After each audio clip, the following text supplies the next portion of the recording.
So let's go ahead and start upgrading our NerdQAxe++s. And in this video, we're going to be adding a small fan here to cover the voltage regulators and help cool them down, especially on this older revision of the NerdQAxe++.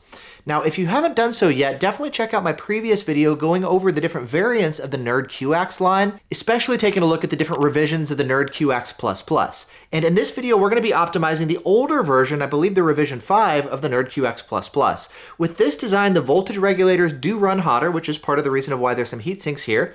And so I want to go ahead and add a little bit of active cooling here to help cool them down and improve this particular unit. Now, with this line, there are some limitations with the barrel connector and the fuse here, which can lead to issues when you start overclocking and running more power through it. I've actually seen mixed results where some people are having good luck while other people are actually having their fuses blow. And so for that reason, I think with this one, I'm going to be sticking to cooling off the voltage regulators, especially because with these ones, that's kind of the limitations in what I see running the hottest. And so I think having a little bit of active cooling is definitely going to help. Furthermore, I want to experiment with also undervolting, which helps with efficiency and longevity. And then with the NerdQAxe++ revision 6, that's better for overclocking. I think with that one, I want to go ahead and start adding some upgraded cooling options. I've got some copper heat sinks, and then I'm going to be mating them together here like this. And then to get those to fit, there's actually special shrouds that you can get like this, so you can pair a larger fan with a smaller heat sink. Additionally, with this shroud and this heatsink combination, there's actually an air outlet right here, which is designed specifically to help cool the voltage regulators. And so there's going to be some additional cooling with this that I'm not actually going to need if I'm running something just smaller like this, just to focus on the voltage regulators. So again, we kind of have different approaches here for overclocking and underclocking, depending on different variants of the NerdQAxes that we've got here. And so in this video specifically, let's go ahead and add this fan here, and to get it mounted, we actually have this holder like this from Xtech. It's basically a 40mm fan holder that's designed to sandwich between the main heatsink and fan, and then it has this little part sticking up here like this, where you can just attach a 40mm fan, and it's going to hold it in place and blow that air down for you. And you can pick up this adapter directly from Xtech. I'll link to their page where you can pick it up, or you can also download the STL file and 3D print it yourself if you prefer. And I'll also link you to the compatible fan that you're going to want to pick up too. Now to perform this update, it's going to be pretty straightforward. I've got my miner here, I've got the fan that I want to blow right here over the voltage regulators, and then I've got the adapter that's going to attach right there. Now while I'm at it, Bitcoin Merch also sent over an orange mount, so I'm just going to pop this off the mount and upgrade the mount here too. Now, first things first, to remove the fan here, you can see it just clips onto the heatsink like this with these two metal clips, so we're just going to pop those off. And I can pry off the bottom first like this, and then this clip comes right off. And that should make it easier to just disconnect the second clip, and there we go. And then I'll just unplug the fan for now.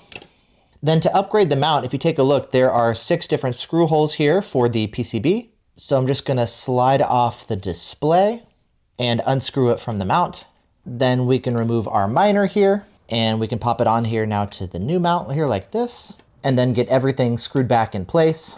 Something I noticed is that I actually bent some of the fins here on the heatsink. My screwdriver is a little bit thick here, so it's kind of pressing against them. So if you want to do something similar, maybe use a thinner screwdriver. Luckily though, because the fins are pretty flexible, I can fix it real quick with the screwdriver. And now we can go ahead and slide our display back on too. Now for this adapter right here that we're going to use to hold our voltage regulator fan, there's these little pins that stick out like that. And luckily those will just slide directly here into the main heatsink fan like this. And with the adapter in place now, we can just go ahead and put this right back here onto the heatsink. And actually I'm noticing the cable kind of gets in the way now of where this fan is going to go. So maybe I'll go ahead and just give it a quick little rotation. This way I can route the cable around the other fan like this. And speaking of which, it looks like this adapter slightly blocks my access here to this fan connector. So I think I'll just go ahead and plug this in here first before reconnecting the fan. And it looks like for these fan clips, I'm gonna have to slide them underneath here like that. And then I'm gonna be able to hook it down into place. Looks like it is gonna be a little bit tougher to do now just due to the slightly added thickness here from this adapter. But I can use a screwdriver to kind of push it into place. And then we can do the same thing here with this bottom clip. Ooh, maybe I can do this by hand. Oh, there we go. Yeah, just did it by hand. And then for the voltage regulator fan, I can just take the fan like this and then just kind of slide it down into place. And then the fan's connector will just plug right into here. And then for cable management, I can just link it up here with the other cable. And now I've got the voltage regulator fan in place here. And I've also set it up so it blows air down to the voltage regulators, just like the main heatsink fan.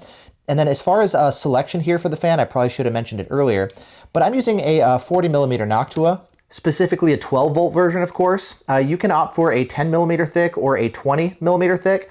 According to Xtech, they found that the 20 millimeter one does a better job as far as cooling, so I opted for the 20 millimeter one, even though it does stick out a little bit farther here than the main heatsink fan, but I'm totally cool with that. And then to test it out, we can go ahead and plug our miner back in here, and we should go ahead and start being up and running here with both fans here, not just the main heatsink fan.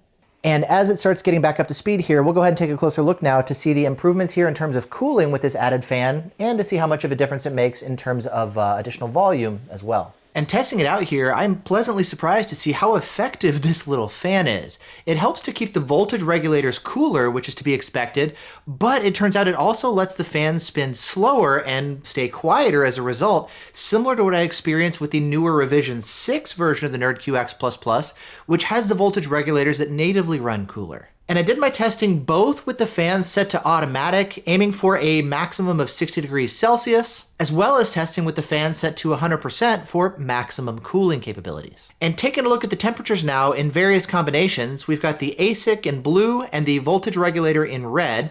If we start off here first with just the single stock fan and the fan set to auto with a 60 degrees Celsius target, the fan is spinning at 83% of max speed, and it's the voltage regulators again, which are going to be the ones that hit that 60 degree threshold first, and the ASIC is down at 54.4 degrees. Now, when we add the additional fan on the voltage regulators, the fans now drop to just 52% of their max speed because we've got the extra cooling right on the voltage regulators. Now, they're still the ones that are topping out at the 60 degrees Celsius range, but thanks to this extra cooling, both fans can now run slower, which does actually start to raise the temperature of the ASICs themselves. However, they're still staying below that 60 degrees Celsius threshold. Next, if we take a look at the fan set to 100% speed, starting off here first with just the single stock fan, the voltage regulators are going to run cooler and the temperatures drop by about 4 degrees Celsius, and the ASIC temperature also drops by about 3 degrees compared to stock. Now, once we add the additional voltage regulator fan, the ASIC temperature stays the same, which is to be expected, but the voltage regulators, because they've got that additional cooling now, those actually drop by a whopping 7.5 degrees Celsius. And so that second fan is really effective to help keep those voltage regulators cool. Next, if we take a look at the differences in volume levels here, starting off here first again with the stock fan and targeting a 60 degrees Celsius max, again, that single fan is going to be running at 83%, which from roughly 1 meter away measured about 39.2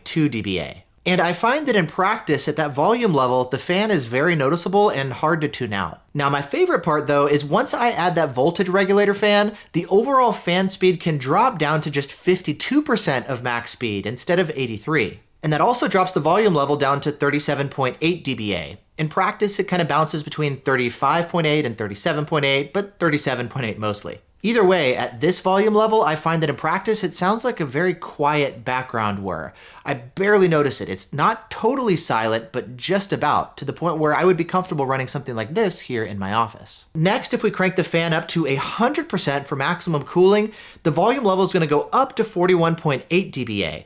And interestingly, I see the same results when I add the voltage regulator fan. And as usual, the Noctuas are very quiet. They're really not adding much noise at all, and yet they're very effective in terms of cooling. So I've been buying them here for a lot of the different miners, and I've been very happy here with the various Noctuas. And down in the video description, I'll link you to the exact fan that I've used here for this build. Alternatively, if you want the thinner 10 millimeter version, I'll link to that one as well. Though again, Xtech has reported that that one's not quite as effective in terms of cooling. Then for the adapter to hold the fan, you can also order that from Xtech, or you can download the STL file and 3D print it yourself. And they also sell NerdQAxe++s, specifically the ones with the white PCBs, which look pretty cool, though this upgrade is going to be compatible with any of the different versions of the NerdQAxe++. I think it would be most effective if you're going to be getting one of the older, like revision 5 or older versions, specifically because the revision 6s do a better job of cooling the voltage regulators natively, it looks like. And so you can definitely use this upgrade upgrade with the revision 6, but I find it to be especially helpful and important if you're using one of the older revision 5s or older. And now that this upgrade is complete, let's move on to upgrading the revision 6. For that one, I want to go ahead and upgrade the heatsink here. We've got a copper heatsink. We've also got a bigger 120 mil fan. We're going to be upgrading the power supply for that one since we are going to be doing some overclocking. So if you're interested in seeing more videos as far as overclocking and optimizing your NerdQAxe++ line, make sure you're subscribed and hit the notification bell so you can get notified as new videos like this here go live. Thanks so much for watching. Hope you're all doing great, and I'll see you in the next one. Bye.